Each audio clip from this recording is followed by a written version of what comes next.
And I think one of the things that did, I think in beef practice in general, we were already on a trajectory where we were doing less individual animal medicine. We were moving more towards herd related stuff. And I Right. think BSE really accelerated that. People were not spending any money on non essential services. So that was certainly one of the biggest challenges, but we got through that.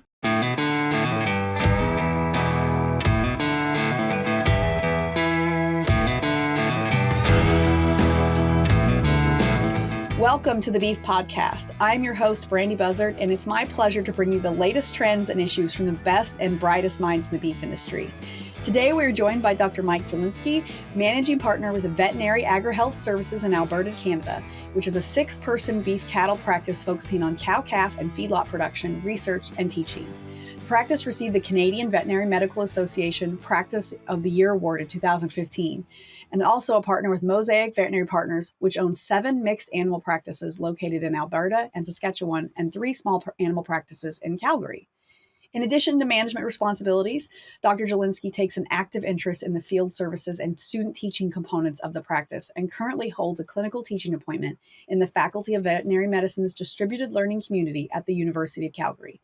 Dr. Jelinski is a past recipient of the Boehringer Ingelheim Veterinarian of the Year Award from the Western Canadian Association of Bovine Practitioners.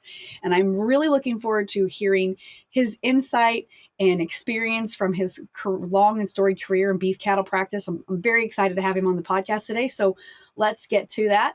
Dr. Jelinski, thank you so much for joining us here today and taking some time out of your schedule. How are you? Well, first of all, thank you for having me. And I'm happy to be just referred to as Mike. I'm always fairly casual. So, doing well today. It's a nice sunny day here in southern Alberta, so it's all good. I would really, if you could send some of that sunny weather south to Kansas. I've been joking with my husband that in early January and like late December that Canada's weather kind of escaped the backyard and made it down to my backyard. And so I would love some sunny days. It's foggy and a little bit rainy. And so I'm looking forward to the sun soon. To start off with, for those who maybe haven't heard much about you or your practice, could you just bring us up to speed on your background and how you got started in the beef industry in your career? I touched on a small portion of your career in the bio, but I know that there's more to it than that. Yeah, so I'm a 1986 graduate of the Western College of Veterinary Medicine. I was actually raised in the city. I had lots of relatives that farmed nearby. I was raised in Regina, Saskatchewan, so the province next door. But I always had good mentors around me. And so when I was in university, I had the opportunity to work in a large animal practice just on weekends, just doing casual labor, and certainly got interested in the cattle industry from that. And so once I got into vet school, I became more interested in the first job. I guess it was after my second year of vet school. I took a job in Alberta for the summer, and I worked in a beef practice where they did a lot of embryo transfer and mostly cattle, and had really good mentors again. So I think once I had a taste of Alberta, I sort of knew that that's where I wanted to come back to. So after graduating, I did move to Alberta. I did a couple of years in mixed practice, and then I moved to a practice just north of Calgary where I did 5 years of large animal. And then in about 1993, there had been a new packing plant. Cargill had built the packing plant just south of Calgary in the late 80s. And the feedlot industry was really starting to expand in Alberta. And there was lots of little feedlots popping up, 2,500 to 4,000 head yards that weren't necessarily getting the care they needed. And at least the type of practice I was interested in doing, more of a herd approach.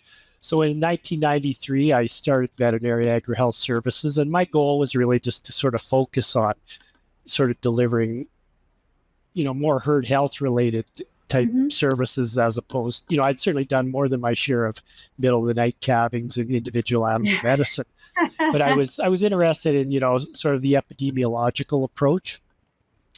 So I forged off, and I was able to find some really good clients right from the beginning. Again, some really good mentors in the beef industry. Ed Miller from Highway 21 Feeders was one of my really good mentors. Taught me lots about cattle markets and hedging and futures and all that. And then I just became more and more interested. So that was sort of what got me going on the path I'm on today. Most teams don't have a strategy problem. They have a systems problem. Tasks scattered across tools, goals buried in spreadsheets, and metrics no one actually checks. Zentrix OS fixes that. It's a true business operating system that brings tasks, goals, and performance metrics into one connected workspace. So your team always knows what to do, why it matters, and how they're tracking. No more juggling apps. No more missed accountability. Just a clear, organized way to run your business the way it was meant to be run. If you're ready to stop managing chaos and start managing with clarity, Zentrix OS is built for you. Visit zentrixos.com and take control of how your team operates. That's super interesting just to hear about. Just you went to Calgary and you liked it, and then this career and things were popping up. It's just, I love hearing about people's origin story. I guess that's maybe, what I'm getting at is how, it started here and then the growth and the founding of the business. And maybe you can talk a little bit more about the evolution of your beef practice. I know you've mentioned a little bit how it started, but maybe some of the growing pains to get to this point. I'm sure over, you mentioned you were in the industry, you've been in the industry for 40 years. I'm sure there's been some growing pains. It hasn't been all roses and daisies and things like that. Yeah, it certainly wasn't a straight line to where we are today. So I practiced on my own for 5 years from 1993 to 98. And then as I'd grown the practice enough that Dr. Craig Doran joined me. Craig graduated a year ahead of me and worked in both practice and industry. He joined me in 98 as the practice kept growing. And again, the feedlot industry was expanding. And it was just sort of a slow, steady, growing organically, never really doing any advertising, but word of mouth type growth. Mm-hmm. Then, of course, the real first major stumbling block was BSE. So in 2003, as you may recall, or maybe not, that's when Canada found the first case of BSE. And so that was May of 2003. And the gate was, the border was slammed shut. And, I was just refreshing my memory on some of that. Slaughter cattle went down to about 33 cents. It was a tough time, so much uncertainty. And so, we were very fortunate at the time because the Alberta government was in a position financially to lend support. There was a number of programs that were rolled out to try to manage the supply because, of course, now Canada exports, 40% roughly of our production goes to the U.S. and then some to other countries. So all of a sudden our doors were closed. All that production had to be consumed in Canada or else delayed with the anticipation that we'd get the borders open. So we were lucky to get box beef open by September. So there was some beef starting to flow again, in September, but it was 2 full years before the live cattle markets reestablished. So, wow. So that was a challenge. That was the summer of 2003. So Dr. Doran and we took a lot of holidays that summer. There wasn't, given we were just 100% beef practice, there wasn't much happening. And I think one of the things that did, I think in beef practice in general, we were already on a trajectory where we were doing less individual animal medicine. We were moving more towards herd-related stuff. And I think BSE really accelerated that. People were not spending any money on non-essential services. So that was certainly one of the biggest challenges, but we got through that. Our clients came through it. And then after that, there's been other things. There's been some other trade issues across the border, but it always seems to get ironed out. And so over the period of time, we continued to grow. The vet school in Calgary opened, that's probably 15, 18 years ago. So we were quite involved with them, and we still are today. We provide teaching rotations because they're just 20 minutes away from where we're located. So we're one of what they call part of the distributed teaching hospital, and we take students 2 or 3 times a year and give them clinical experience. And then we were also started, as again we grew some more. We've got to where we are today, which is I'd say 5 full-time veterinarians plus me, which is more of a 3-day a week. Yeah. But we're also fairly involved in research, and I can touch on a little bit of that later. But between sort of our, and our cow-calf practice is quite is growing as well. So between the feedlot, cow-calf, our teaching roles, and our research, it keeps us all pretty busy. And we all get to sort of pick and choose what we enjoy doing. Oh, that's wonderful that, you get to specialize in the thing that maybe you have the biggest passion for. When you mentioned teaching and that you have veterinary students come and visit, like for their clinical things, their clinical experiences, I guess I don't know the right word to use, but is that the teaching? Is that the entirety of the teaching? Or I think you mentioned, or I read it in your bio, that you also teach at the university, at the veterinary hospital. Is that, or at the veterinary school? Like, is that correct? Do you also go and teach classes, or is it more just on the clinical basis, that experiential learning for those veterinary students? Yeah, it's a clinical teaching appointment. So they come to us. Yeah, we occasionally will give lectures in the city, but most of it is done, when they come to see us. And we get students not just from Calgary, but the ones that we get from Calgary, those are actually credit rotations. So that's part of their curriculum. But we certainly get students from all over the U.S. We've had students from Australia, the U.K. come and visit for a week or two and just want to sort of see what we do. We have actually, about 8 years ago, we started what we call a more of an intensive beef cattle rotation that we put on in July. So in July, we take 10 students and we pick them, and we get usually 3 or 4 from the U.S., 2 or 3 from Eastern Canada, and then 2 or 3 from the West. And it's about 10 full days of full-on beef cattle production teaching. So we do, genomics, genetics, nutrition, some feedlot work, treatment protocols, processing protocols, kind of the A to Z of beef production. And that's, we're in our 8th year, and that's become quite a sought after rotation, because it is a credit rotation too for the students that take it. I am not a veterinarian, and I'm not married to one, but my mother-in-law and my sister-in-law are both veterinarians in Ohio.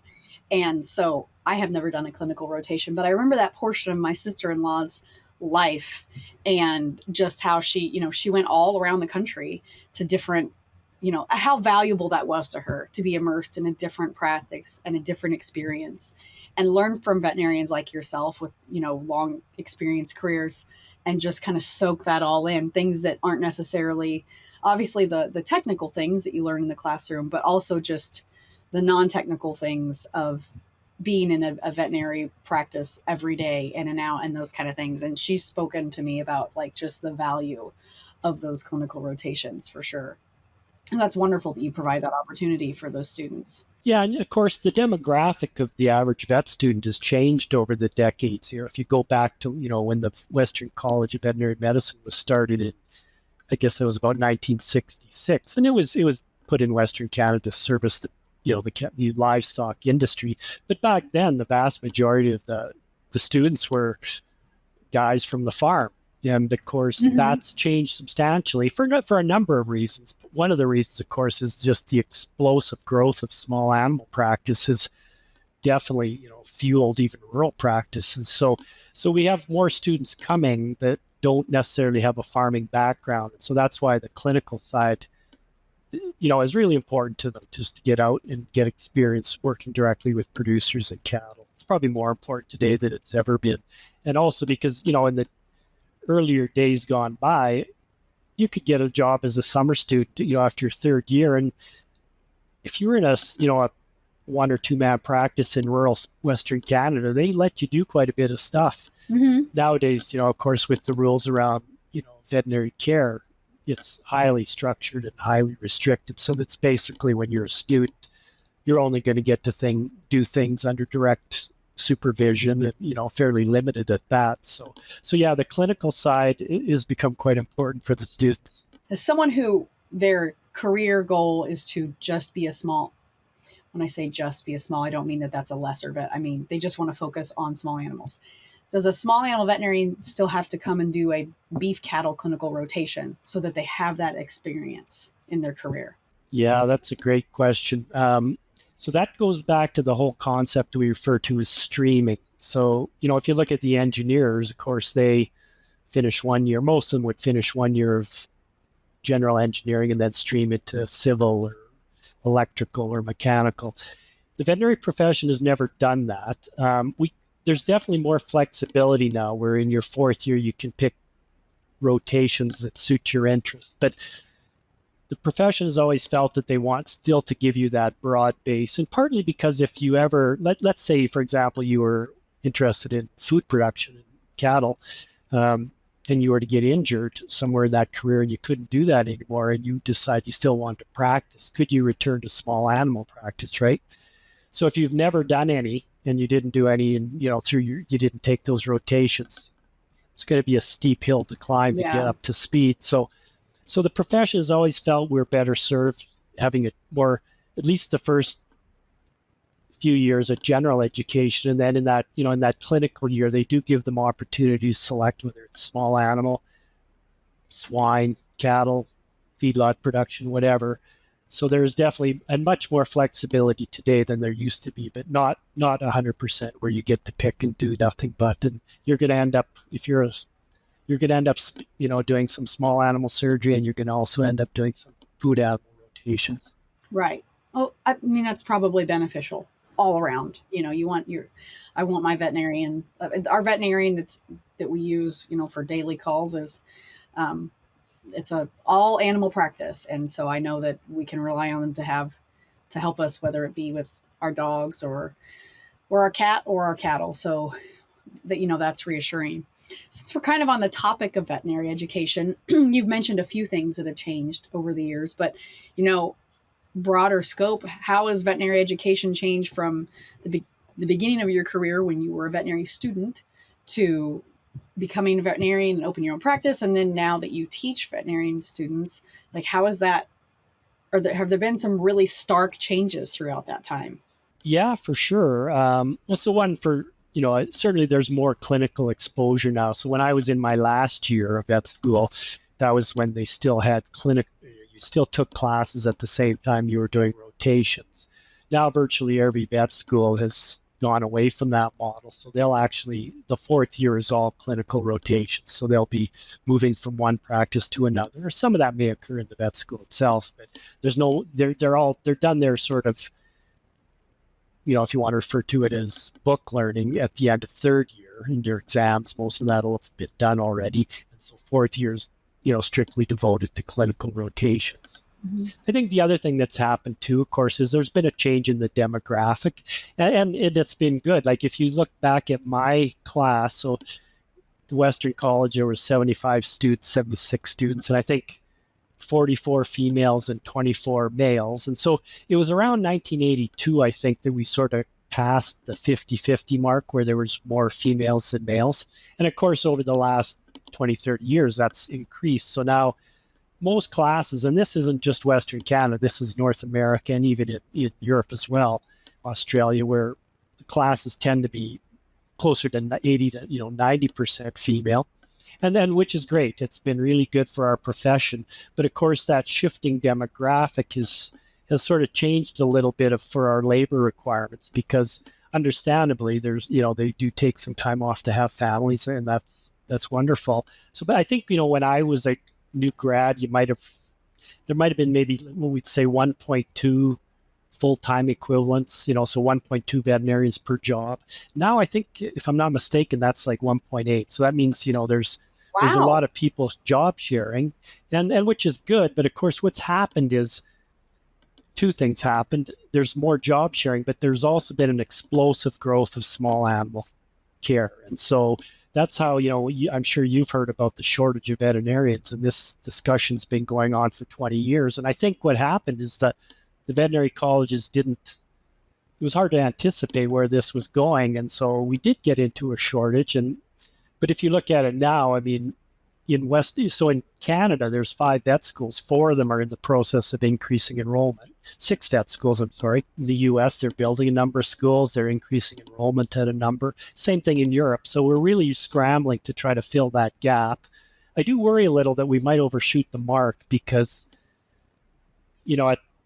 as you've noticed in my earlier bio, I'm part of another group that owns some other vet practices. And it's probably been in the last, I'd say 1 year that we're starting to be able to hire veterinarians a little easier. It's not easy, but it's easier. So we're starting to see some availability now. And that's partly due, there's lots of foreign graduates have come to Canada as well. So there's been a very multi-pronged approach to try to address the vet shortage, from, increasing enrollment, more foreign grads, that sort of thing. So I worry a little that we might overshoot the mark, and it's at a time when the cost of veterinary education is higher than it's ever been and continuing to go up. Right. And so I do worry that, in the, let's say in 6 to 8 years or so, when some of these vet schools are now finished and they're graduating students, that there's still a strong market for them and they're able to pay that debt back. You mentioned the veterinary shortage. I'm not familiar with, we don't visit the vet very often for small animal needs. Most of ours are for cattle or horses. But here in rural Kansas, the shortage of rural veterinarians is very real. And I fortunately live at the end of the more populated end of the state. I live in eastern Kansas. So there's definitely more people, so more veterinarians on this end. But I wouldn't say that there's just an excessive amount of them, right? And I know at the western end of the state where there's, towns are more spread out and things like that. I know that it's harder to find people, and that's not even harder than a rural veterinarian. It seems like, more specifically, this is a little bit of a tangent. It's hard to find an equine veterinarian as well down here. So the one equine veterinarian that lives near me, that he mostly specializes in horses. It's very hard to get into his appointment book if you need something. So that shortage is felt, on a normal basis for people, I feel like. So I'm glad to hear that schools and the education system are addressing that and building it. But I can see how there's a lot of concern that if you build too many schools and you graduate too many people, then you have 2.1, veterinarians per job role or something like that. So, and I had never heard those numbers before. So that's really interesting. Yeah, of course, there's always this big time lag, right? From the time the idea of a vet school to actually building one, graduating the classes. So if you look at sort of where we're at today, I would, the University of Saskatchewan wants to go from roughly 80 to 120. University of Calgary plans to double next fall. So they're going from 50 to 100. Wow. So, in 4 years, we're going to be starting in Western Canada, graduating quite a few more veterinarians. So yeah, I hope, but again, the profession is growing, and there are people who've done projections looking at this, and they feel that we're okay, that the demand will continue to grow. So, I guess hopefully it all works out, and that there's we strike the right balance where people can hire, as that's going to be the key for some of these practices. And certainly practice people who are wanting to retire and looking for others, veterinarians who want to be owners down the road and all that. So, I think we will reach that point, that point, and hopefully it's in balance when we do. Question about the 1.8 number. Are those position openings, are those inclusive of teaching positions? Or is that just strictly positions like for a practicing veterinarian? Or does that include anywhere, like even in industry, like an opening with a Cargill or an ABS or something like that? Are those positions all encompassing that number is, or is it just like practicing, like in a practice like yourself?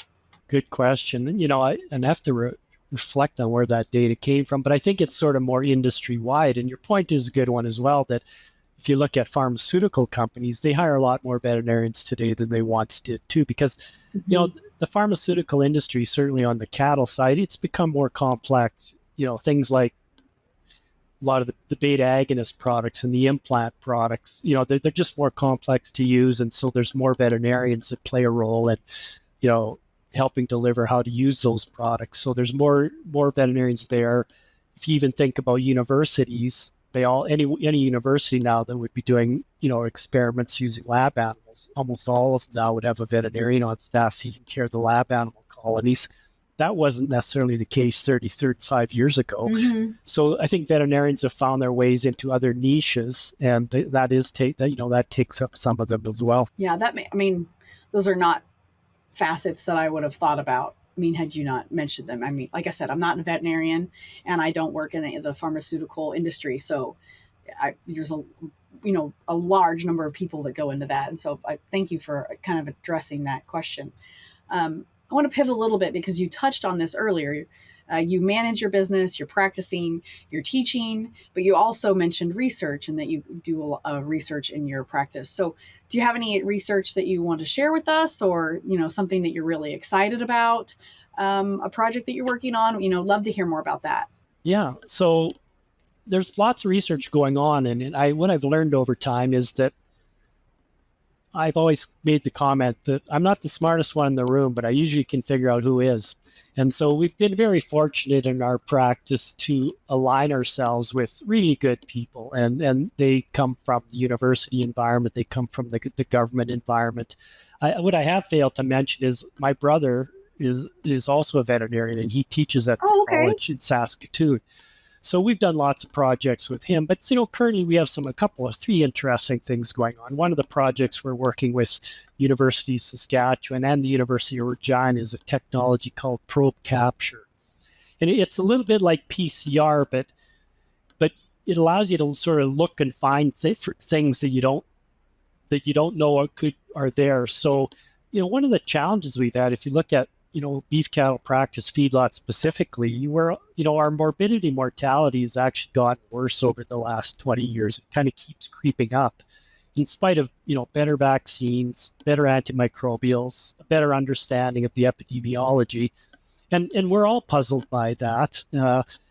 So we're kind of continually looking to see, is there something we're missing? And so the probe capture, so what we've done is we've swapped lots of cattle on arrival, and then we'll swab them interims in the feeding period and take water samples, and then running that through the probe capture, looking to find, is there some pathogens there that maybe contribute, not directly, but maybe synergistically work with existing pathogens. Is there other things? Is there things that we've missed? I guess that's kind of what we're looking at there. So probe capture is one of the things we're looking at. Another thing we're doing is, one of the things we really encourage is, and this is more on the cow-calf side, is feed analysis, just so that you're balancing your rations properly. And of course, the traditional way is core your samples, or take your samples, send them to the lab, have either NIR or wet chemistry done on them. There's a technology called laser-induced breakdown spectroscopy. And what it does is you hit this sample with a laser beam. And the nice thing about that is that it can give you not just sort of the constituents of the cell wall part components, the energy, the calculations, the protein, and so on, but can also do both macro and micro minerals. And so that technology is out there, but it's something that doesn't, it occurs in a lab under pretty careful conditions, and the equipment is expensive. We're working with the National Research Council out of Saskatoon on this, and they have a plasma chemist and some plant biologists, physiologists. And so what we're looking at trying to do is develop this, first of all, calibrate it so that we can actually do feed testing, but then over time try to look at ways to miniaturize it. Because, it's interesting now in the veterinary space, there's a company that's marketing an ultrasound machine that basically fits in the palm of your hand and plugs into your cell phone, and you can use that to scan the lungs of, so it's used in a feedlot setting where they can, scan the lung and look for lesions and help determine whether the animal wants treatment or not. So, when I think back about, an ultrasound machine, when I graduated from vet school, there was one at the vet school, but there was no such thing in private practice. And the first ones were huge, and they didn't give very good images. And now, we have 4 of them that we use for pregnancy testing all the time. And, they're not much bigger than, but, they fit in the palm of your hand as well. So a lot of this technology is getting better and smaller, and we hope someday down the road, much like what's happened with this ultrasound, that we'll get this laser spectroscopy technology to the point, not necessarily in your palm, but something you could take to the farm and, get your analysis done in real time and then balance, so that would allow you to balance rations much more quickly. And I think we'd get much better adoption of feed analysis and ration balancing if we could do that real time. And so the third thing, I guess, that we're doing a little bit, again, it goes back to the feedlot. And one of the challenges we've always had is, pen checking in feedlots. We always call that an art. And if you've been around cattle, you well know that. And finding people that sort of still have that art, that come from farming backgrounds or cattle backgrounds, that can identify sick cattle.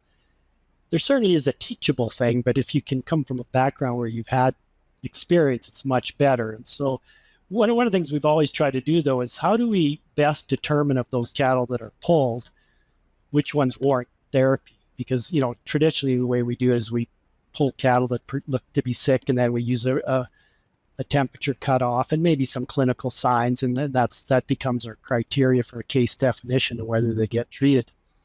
And so I think, the pressure on us to use antimicrobials more judiciously, and then the value of cattle today too. So I think we're trying to get, so that what we're working with is a company out of the University of Alberta that is able to do some sort of real-time shoot side analysis of what we call acute phase proteins. So those are proteins that are produced by the liver or sometimes by other cells in the body that are activated when there's infection. And so we're looking at using haptoglobin, which is a protein from the liver, but using it as a marker for respiratory disease, and trying to do that real-time shoot side. And so, we're just getting into that study now. We've got data on about 450 or 500 head, and we're just in the process of going back and correlating the haptoglobin back to the clinical outcomes, and just to see whether, how that works, and whether that could be used because we've always felt we needed something more than just temperature and the clinical impression. So those are three things we're currently working on. Then we're always involved with some sort of ongoing monitoring of antimicrobial stuff, just swabbing. There's a funding agency that has, for a number of years, has given out grant money to just sort of do monitoring of antimicrobial resistance in the feedlot. So throughout the year, we do some periodically sampling of that and submitting that just to kind of as a baseline. That's certainly a worthwhile endeavor, watching that and managing that. Yeah, I've always said there's two things that will not go away in my career or anybody who's coming into the veterinary profession in the future, and that's animal welfare and antimicrobial resistance issues. Those are here to stay with us, and so we're going to have to keep working on them. Yeah, absolutely. I completely agree with that. I mean, speaking of challenges, I guess, because those are challenges, that are not going to go away. In your opinion, you've been working with beef producers, your entire career, and you've been in the beef industry as a veterinarian. What are maybe some of the biggest challenges to the beef industry right now, moving forward, perhaps? Well, as I speak today, of course, there's some concerns about tariffs. Of course, yes. With your new administration, there's been some discussion about tariffs on Canada. So that's got people concerned, just kind of wondering how that will all shake out. But I think just as a general statement, the cattle industry, I mean, right now it's incredible how, with the prices, you're at record prices, as are we. But the volatility that, we see today versus many years ago, I think it just seems to me it's a lot more unpredictable than it once was. But the good news is, of course, I think over time there's increasing demand worldwide for beef. So I think it bodes well for countries that do export. And I think these trade issues, they always do seem to get resolved. But I would say right now, the single biggest one for us would be just resolving any potential trade issues. As I was saying that, I thought I have a feeling this is what the topic will be is trade, because that's certainly, it's of utmost importance. I have conversations online with people all the time explaining the importance of a mutually beneficial export and import agreements with people. Like it doesn't matter if it's us or if it's Canada, like if you want to export products, you also have to import those things. That's what global trade is. And so I agree with you. It's kind of causing some trepidation right now, in the beef industry, but I appreciate your optimism that it will get worked out for sure. It's time for our famous three. Every person on your team is wired differently. Some thrive with structure, others drive results through autonomy.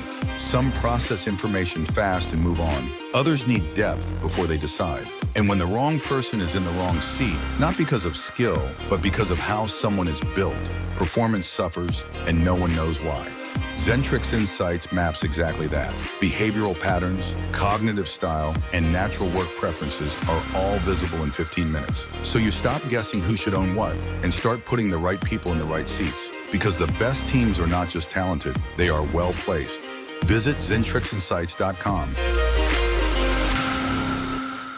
As for our listeners who have been here for a while, we have reached the point of our episode where we ask our guests the same questions that we do of every guest. So I gave Dr. Jelinski a head up on these so that I'm not just springing them on him last minute. But Dr. Jelinski, what is your favorite beef or cattle related resource? And I say resource because it could be a book or a website or a pamphlet. I have had probably my favorite answer was when we had a guest who said that his wife was his favorite resource because she handled like the genetics and things of the herd, and he handled like the data analysis and stuff. So your favorite beef or cattle related resource? Yeah, we're very fortunate to have such good relationships with so many people in the industry across, academia and, cattle feeders, beef producers. So they're all great resources. But I think if I'm looking sort of from a scientific point of view, Beef Cattle Research Council, which is an arm of the Canadian Cattlemen's Association,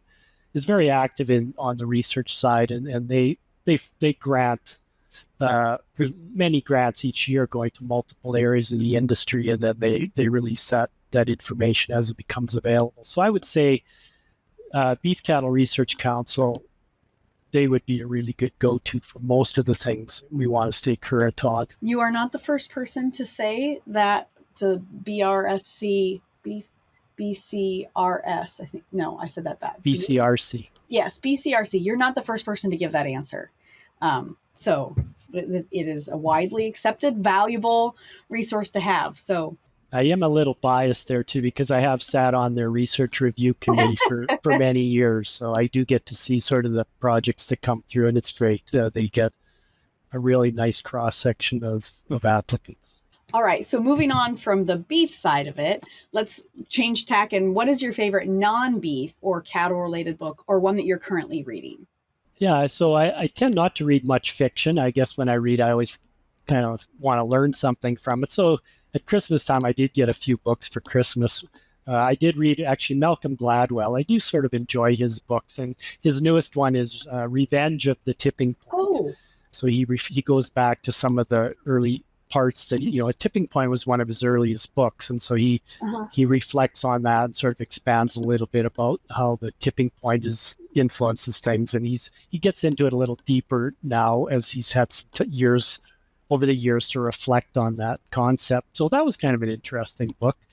I've got another book that my family gave me on energy and civilization. So it's really it's kind of A to Z about humanity and energy consumption, going back to prehistoric times to where we are today, and how energy has sort of driven our development forward as far back as, being able to go from hunter-gatherers to, farming societies, and then on to the point where we started burning fuels and so on. So it's quite interesting. And then I guess what's the other one? Some of the other books I've read recently. I guess those are two of the main ones. Yeah, that I've got on the go or have read recently. I'm a nonfiction reader also. I really like nonfiction. I want to learn. I mean, I feel like I learn things when I read fiction, but I feel like, I don't know. I just appreciate nonfiction as well. So we have that in common. Okay. And then our last kind of rapid fire question is, when you think of someone you admire or look up to, what is a characteristic they possess that has led them to be successful? I think tenacity. Certainly some of the people and I'm thinking specifically people in the beef industry. Again, one of my mentors, his comment was, well, if you spend too much time looking at the deal behind you, you'll miss the one right in front of your face.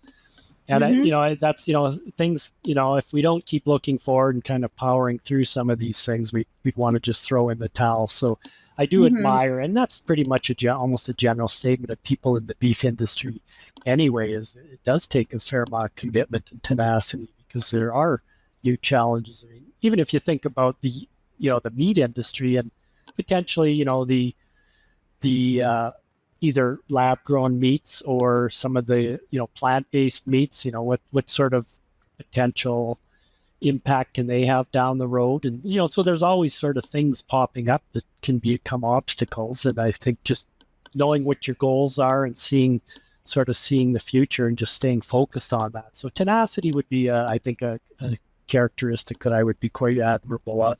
I think that's that's wonderful. I agree. You have to have a certain amount of drive and tenacity to put up with the challenges that happen, because it's not an easy industry to weather. It's interesting you bring up the lab, like the cultured meat. For our audience, we're recording this episode at the end of January, and just about a week ago, a state senator in Nebraska introduced legislation to prohibit the manufacturing, distribution, or sale of cultured meat products in the state, and it's under the Pure Food Act, which it's from like 1906 in the United States, because of the book, Upton Sinclair's book, The Jungle. So that's the history fact for the day. Is the Jungle prompted the Pure Food Act, which laid the foundation for the United States Food and Drug Administration. So that's something I learned yesterday. But it's just interesting that there's this legislative action being taken against, lab meat or cultured cell meat, whatever phrase you use to address it. And that does take, it does challenge the industry, and you have to stick with it and address those challenges head on to kind of preserve, the agriculture industry as we know it. So very, very interesting. And I haven't read that book. I think there's several states that are actually implementing bans on the production of lab-grown meat. So they will have their challenges as well. Yeah, there were 4 last year that attempted it: Alabama, Arizona, Tennessee, and Florida. And Alabama and Florida they successfully passed that legislation into law. And I don't know what happened in Arizona and Tennessee that it didn't happen. I don't know if it didn't get out of committee or whatever, but I know that Alabama and Florida did make it happen. In Alabama, it's like a class, I don't know what class it is, but it's a misdemeanor with like a fine and such. So very interesting things happening indeed. So, well, thank you for those questions and those answers. I always love hearing what other people are reading and learning about. I have a Google Doc that has the books of of my guests, of like what they're reading. And I like going through that. And when I finish a book, I'm like, oh, what could I read next? So I hadn't heard that new Malcolm Gladwell book. I'll have to check that one out, because I do like him as well. That is all the questions that I have for you today. I really appreciate you sharing your wisdom and your experience and just your insight on so many different topics in the beef industry on the podcast today. If listeners have questions for you or want to learn more about our discussion today, where can they do that? Yeah, I'm always interested in visiting with people on different topics. So they could reach me at my office email. So that's Mike J at V as in Victor, A as in Alpha, H as in Hotel, S as in Sam, .net. Mike J at VAHS.net. Thank you again, Dr. Jelinski, for your time. We greatly appreciate it. And to our audience, thank you for tuning in, and we'll meet you back here next week on the Beef Podcast. Thanks, Brandy.